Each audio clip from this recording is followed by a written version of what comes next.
Welcome to the Logbook podcast. I'm your host, Marty, and through these eyes, I live experiences on the road as an entrepreneur. Let's dive into the Logbook. So what do we got here? Our first question of the day. Man, if we get all owner-operators to get if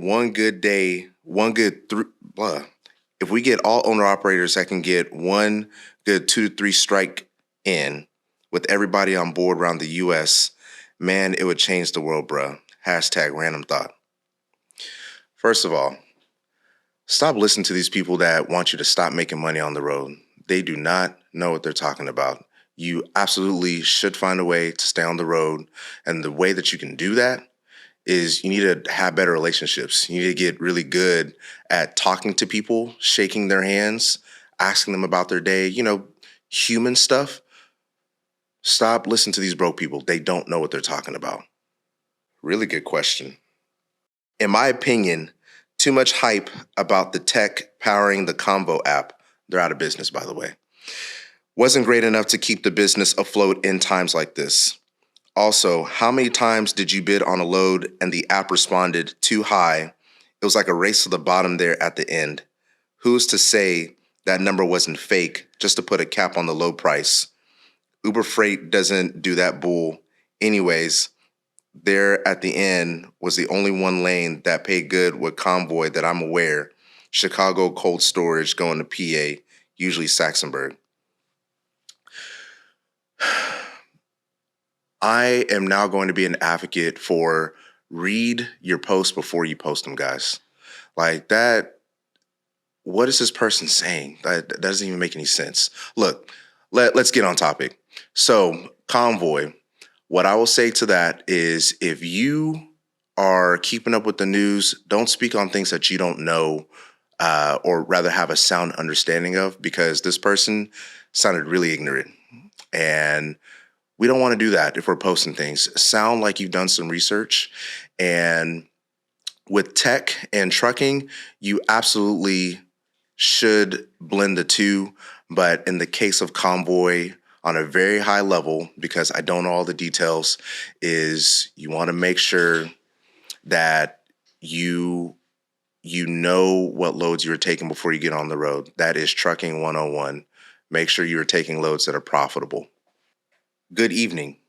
Good morning. Will sidewall damage put me out of service on my tire? Yes. And you shouldn't be driving out the lot with bad tires anyway. Which brings me to another thought. If you're a new driver or newer driver, make sure you're doing a thorough pre-trip inspection. Use the information that you learn in driving school, because the officers and constables on the road, they will stop you for any and everything. Take my word for it. Ooh, this is a really good one.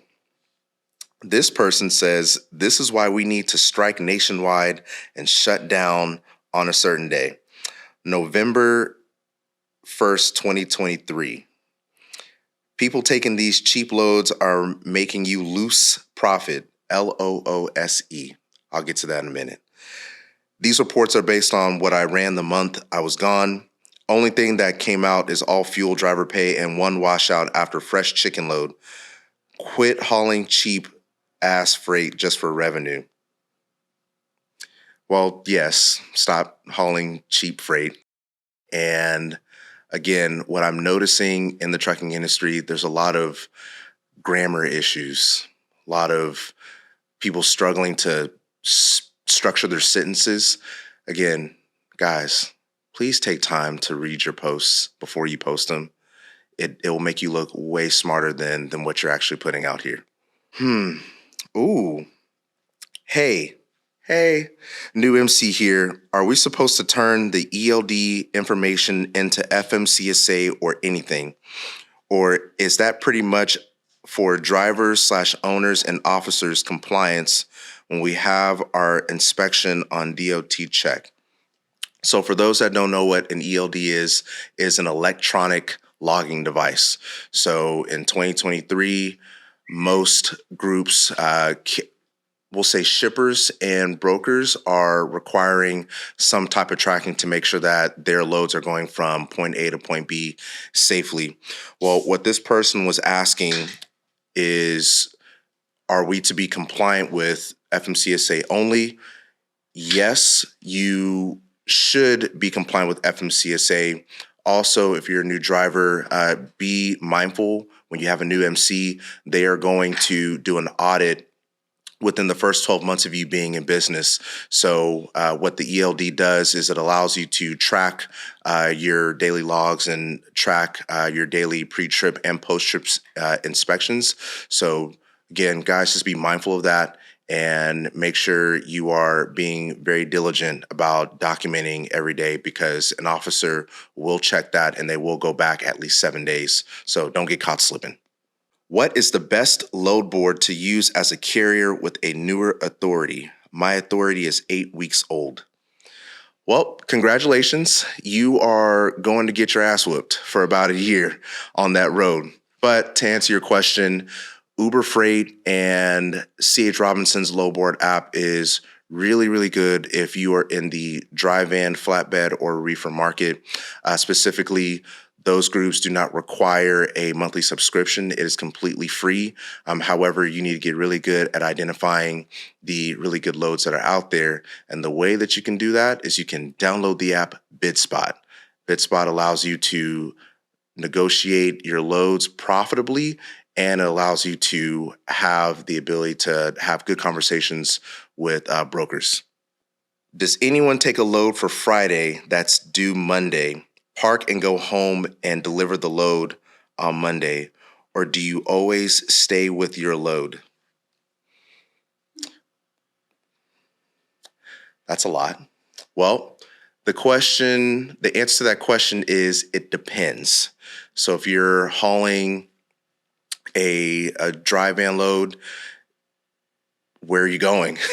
Are you picking up in Houston? Are you going to Tampa? Are you picking up in Houston, or are you going to Dallas?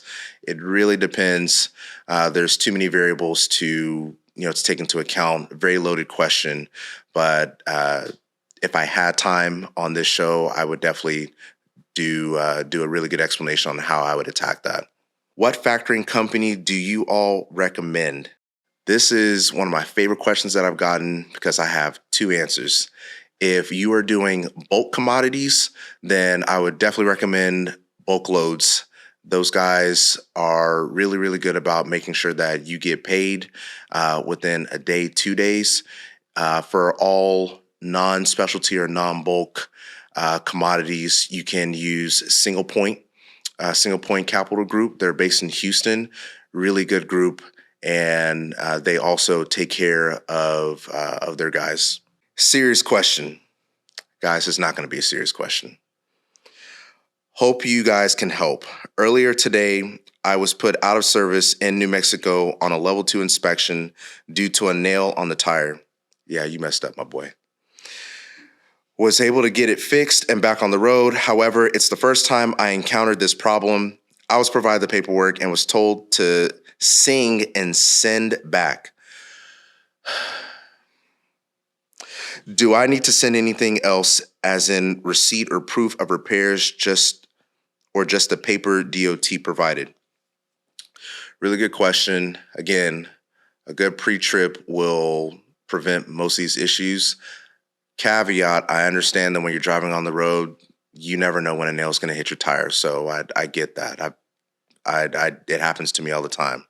But to the question at hand, always ask the officer that gave you a ticket or a citation, what are the next steps? Do not guess, because if you guess and you take time to get your paperwork in, you're going to impact your driver's score and your safety score, which means that when your insurance comes up, when you have other opportunities to work with different shippers and brokers, they're going to see that you have a bad record because you did not ask those simple questions up front. So do your due diligence, ask, and then take action. Salam alaikum. This person's about to be on some BS.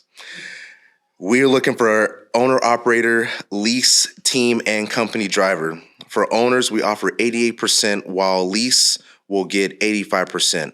For teams, we offer 85 cents per mile to 95 cents per mile. And for company solo, we offer 65 to 75 cents per mile. Volvo and Freightliner 22 and 23, ask my name when you will call me at X number. First of all, guys, if you start your post with Salam Alaikum, I already know you on some BS. And I know you're not going to pay them people. Stay far, far away from those guys. Second of all, what I noticed in the trucking industry is there are groups that will throw a whole bunch of numbers to you. And when you actually do the math on what they're offering, you're actually losing money working with them. Don't fall into those scams. It's honestly like the real estate RICO.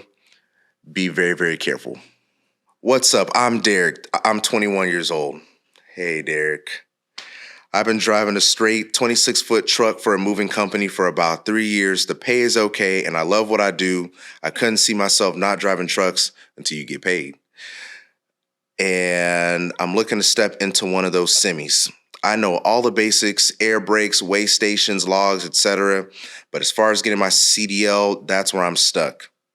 I live in Iowa, Davenport to be exact. How do I go about getting my CDL? Thanks in advance. So, first thing I would do, Derek, get out of Iowa. Ain't no freight coming out of there, man.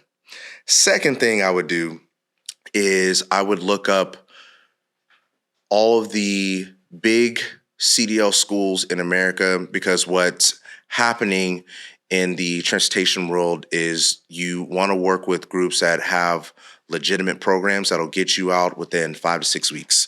And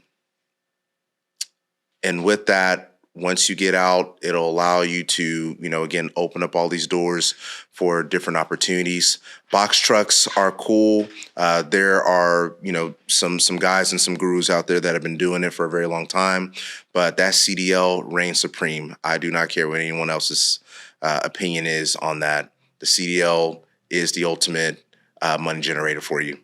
My husband is getting ready to take his test for permits in 2 weeks. Is there 4 parts? Thanks.